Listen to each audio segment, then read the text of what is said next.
นะโม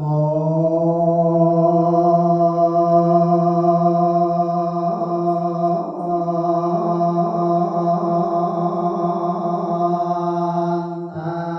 สสะภะคะวะโต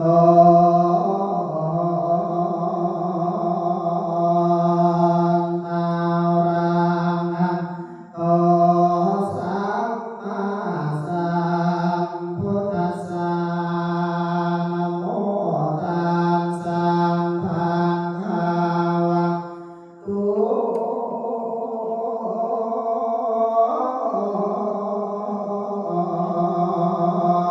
อะ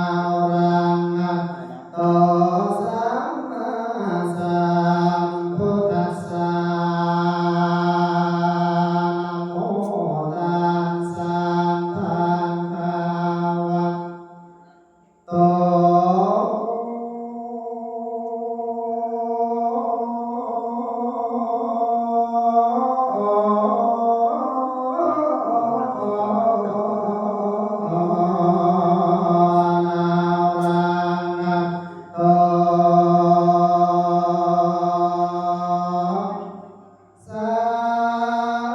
มา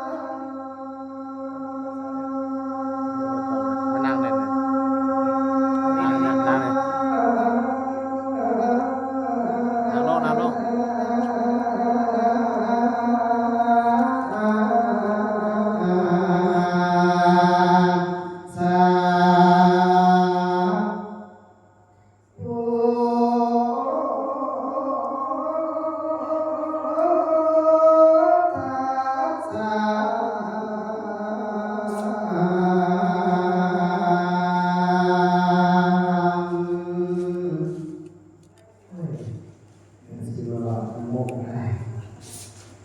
บ้านเนไปก็ไปพ้นให้สามใจกันพวกกันก็เดินพวกโยมพ่อโยมแม่มาสวดมนต์มาไปพระมือนี้ฟังก่อนสิกาพร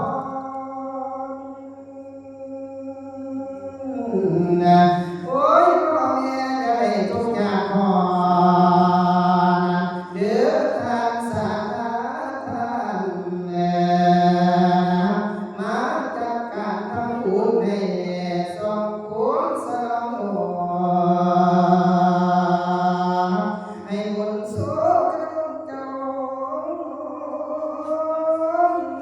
ผู้สาให้โศกเยี่ยมถ้ายิ่งใจกันใหญ่น้อยบุญคำจะสมขอให้บุญเลิศดา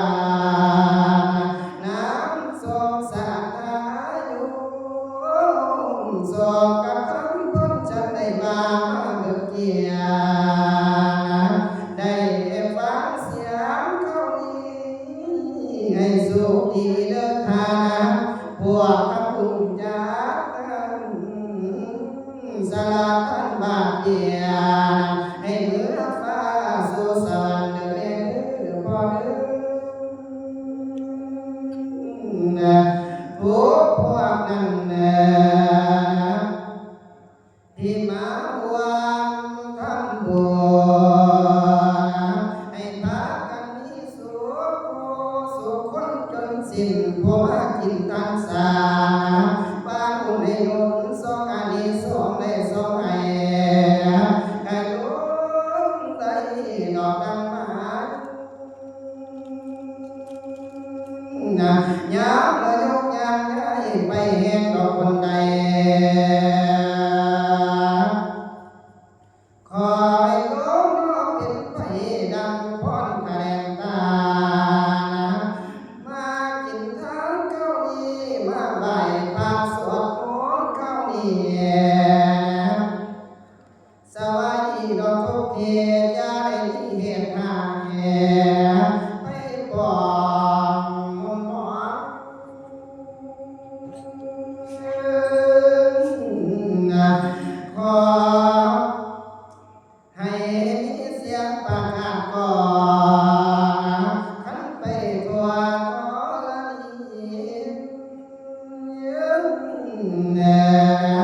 มีหมู่คนสงสัยกันบาดีทั้งขายโยมทั้งหลายมาทั้งสร้างสิ่งทั้งทุกทางสละทั้งทุกตามาทั้งสร้างส่วนอุดไปหน้าโพให้เกิดที่กเกษมสาเดินยกเดินด้วยผลทางของบุญให้สมควรขยุนเจ้าพากันทั้งเสลียงข่าวทั้งแพ่พังผ่าพรทั้งอะไรก็จะได้เดือดร้อนทั้งอะไรก็จะได้เดือดร้อนน้ำเจ้าโมขยุนขอให้บุญเลิศลาน้ำทรงสาธยุทรงที่พากันมาแต่งบุญในคราวนี้ขอให้พระโยพระสู้ขันสักจอให้โยมพ่อโยมเมียนั้นไปเกิดแห่งก่อนบีมาควงบาดังมานะอีกันเดิมเดินโยมเดิน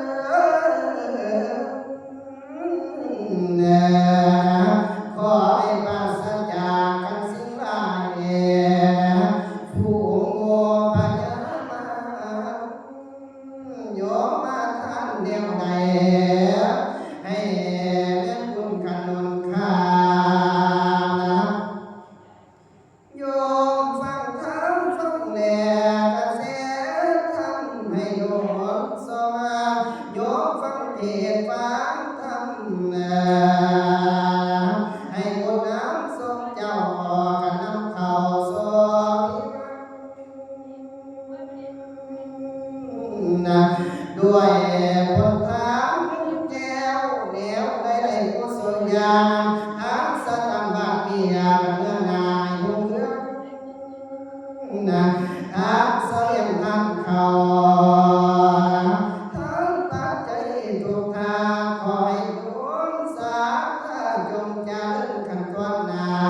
ปัญญาลำเดินไหลนะทุกสิ่งใดสวยแต่ความสุขเดินเดินนะทุกอย่างเยี่ยมผ่านตลอดกาลกันพบเขาจนมาเสียว่าเจ้าความทุกข์นั้นลดสวาพร้อมกับทั้งครอบครัวฝูงกระยมพี่น้องให้ยืนมันเงินผิดนะยับเมื่อจากโลกนี้ให้เดินที่มีมาในเดินแดนที่มาจองนะของกระดาอยู่ทั้งฝ่าการลงทางในเขานี้ให้บุญกันทั่วฝ่ายทางยิ่งใช้กันใหญ่หน่อยให้โยมได้ว่าดังหมายเอื้อจังมา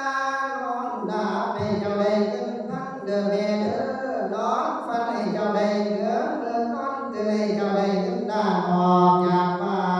นให้พ่อแห้งของข้ามเด้อพ่อเด้อแม่เด้อ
ผู้เพิ่น